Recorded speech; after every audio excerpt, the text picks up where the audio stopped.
Welcome to A Year of War and Peace. I'm your host, Brian E. Denton. A Year of War and Peace is a daily, year-long, chapter-by-chapter reading of and meditation on Leo Tolstoy's epic novel, War and Peace. In these videos and podcasts, you'll be treated to a free reading of one chapter per day of the novel, plus a reflective essay I've written individually tailored to that day's chapter. These readings are offered for free, though if you'd like to support me, you can do so in one of three ways. First, you could purchase my ebook, A Year of War and Peace. It features the entire novel, plus all of my reflective essays, and it's only $2.99 on Amazon.com. You could also become a patron at patreon.com/Brian E. Denton. If you sign up there, you'll receive a sonnet once a month, plus a link to an ebook of my collected sonnets. Finally, if you like, you can make a one-time donation to my PayPal account. The email there is brianedenton@gmail.com. You can also use that email to contact me. I'd be happy to hear from you. Your support is greatly appreciated. Today's reading and reflection is from chapter 281. Chapter 281. Next day, the troops assembled in their appointed places in the evening and advanced during the night. It was an autumn night with dark purple clouds, but no rain. The ground was damp but not muddy, and the troops advanced noiselessly. Only occasionally a jingling of the artillery could be faintly heard. The men were forbidden to talk out loud, to smoke their pipes, or to strike a light, and they tried to prevent their horses neighing. The secrecy of the undertaking heightened its charm, and they marched gaily. Some columns, supposing they had reached their destination, halted, piled arms, and settled down on the cold ground, but the majority marched all night, and arrived at places where they evidently should not have been. Only Count Orlov Denisov, with his Cossacks, the least important detachment of all, got to his appointed place at the right time. This detachment halted at the outskirts of a forest, on the path leading from the village of Stromilova to Dmitrovsk. Toward dawn, Count Orlov Denisov, who had dozed off, was awakened by a deserter from the French army being brought to him. This was a Polish sergeant of Polanowski's corps, who explained in Polish that he had come over because he had been slighted in the service, that he ought long ago to have been made an officer, that he was braver than any of them, and so he had left them and wished to pay them out. He said that Murat was spending the night less than a mile from where they were, and that if he would let him have a convoy of 100 men, he would capture him alive. Count Orlov Denisov consulted his fellow officers. The offer was too tempting to be refused. Everyone volunteered to go, and everybody advised making the attempt. After much disputing and arguing, Major General Grekov, with 2 Cossack regiments, decided to go with the Polish sergeant. "Now remember," said Count Orlov Denisov to the sergeant at parting, "if you have been lying, I'll have you hanged like a dog. But if it's true, you shall have 100 gold pieces." Without replying, the sergeant, with a resolute air, mounted and rode away with Grekov, whose men had quickly assembled. They disappeared into the forest, and Count Orlov Denisov, having seen Grekov off, returned, shivering from the freshness of the early dawn and excited by what he had undertaken on his own responsibility, and began looking at the enemy camp, now just visible in the deceptive light of dawn and the dying campfires. Our columns ought to have begun to appear on an open declivity to his right. He looked in that direction. But though the columns would have been visible quite far off, they were not to be seen. It seemed to the Count that things were beginning to stir in the French camp, and his keen-sighted adjutant confirmed this. "Oh, it's really too late," said Count Orlov, looking at the camp. As often happens when someone we have trusted is no longer before our eyes, it suddenly seemed quite clear and obvious to him that the sergeant was an impostor, that he had lied, and that the whole Russian attack would be ruined by the absence of those 2 regiments, which he would lead away heaven only knew where. How could one capture a commander-in-chief from among such a mass of troops? "I am sure that rascal was lying," said the Count. "They can still be called back," said one of his suite, who, like Count Orlov, felt distrustful of the adventure when he looked at the enemy's camp. Really? What do you think? Should we let them go on or not?" Will you have them fetched back? Fetch them back, said Count Orlov with sudden determination, looking at his watch. It will be too late. It is quite light. And the adjutant galloped through the forest after Grekov. When Grekov returned, Count Orlov Denisov, excited both by the abandoned attempt and by vainly awaiting the infantry columns that still did not appear, as well as by the proximity of the enemy, resolved to advance. All his men felt the same excitement. "Mount!"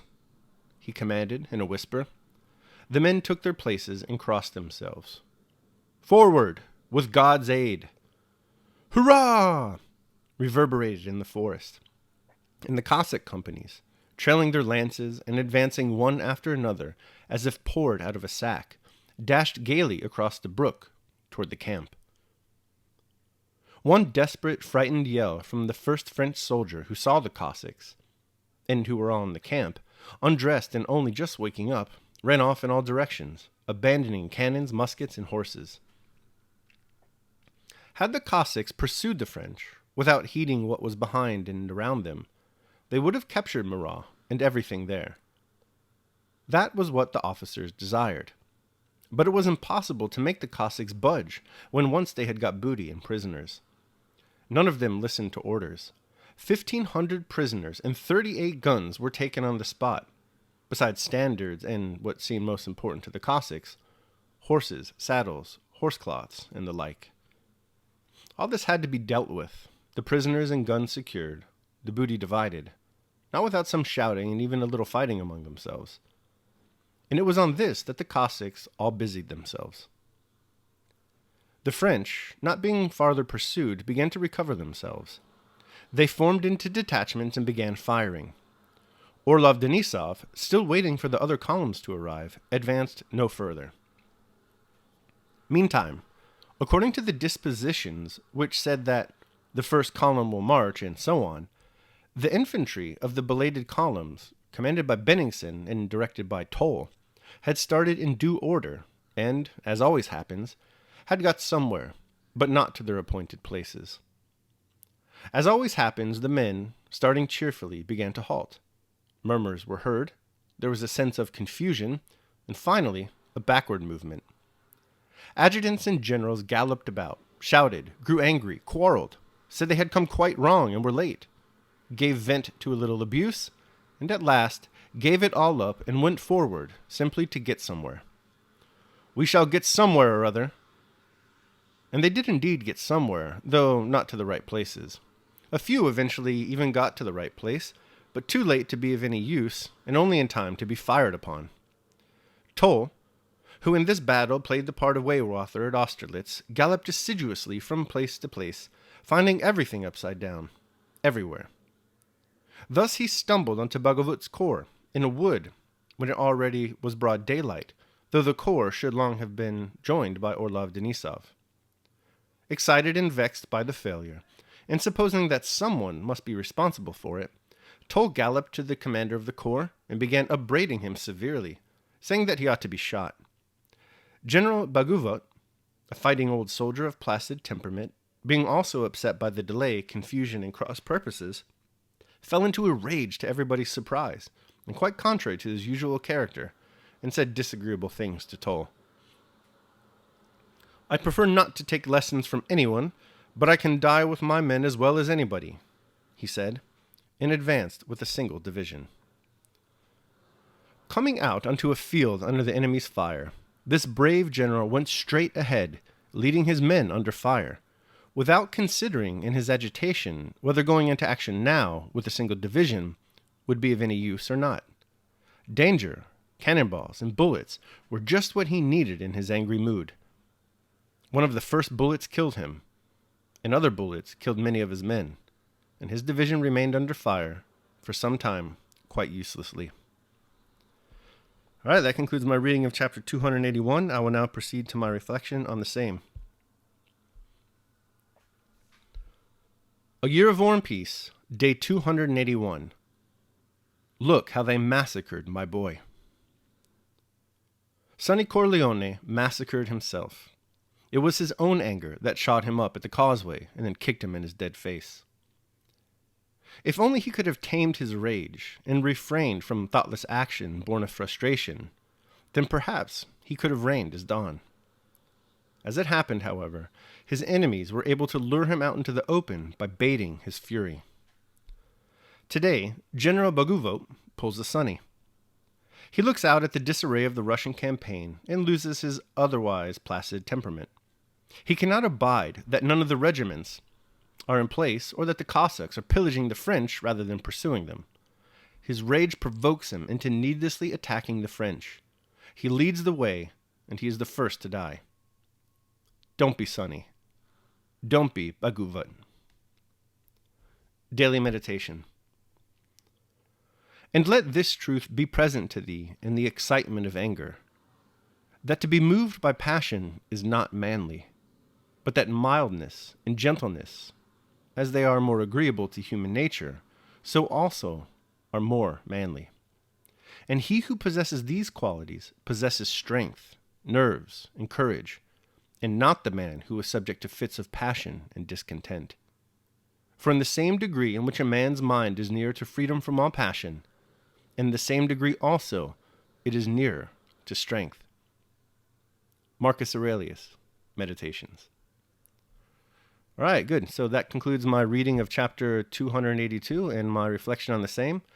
Thanks so much for listening. Remember that if you'd like to support me, you can do so either by purchasing the ebook, A Year of War and Peace, becoming a patron at patreon.com, or making a one-time donation to PayPal. The links to all that are down below. Also in the links below, you'll find links to my Amazon book wish list and my Amazon DVD wish list. If you decide to gift me either one of those items, we can set up a Zoom call to discuss either the book or the movie, and it'll be fun to talk to you about that. Your support is greatly appreciated. Tomorrow, we're going to be reading and reflecting on chapter 282. I hope you'll join me. Until then, take care of yourselves and others.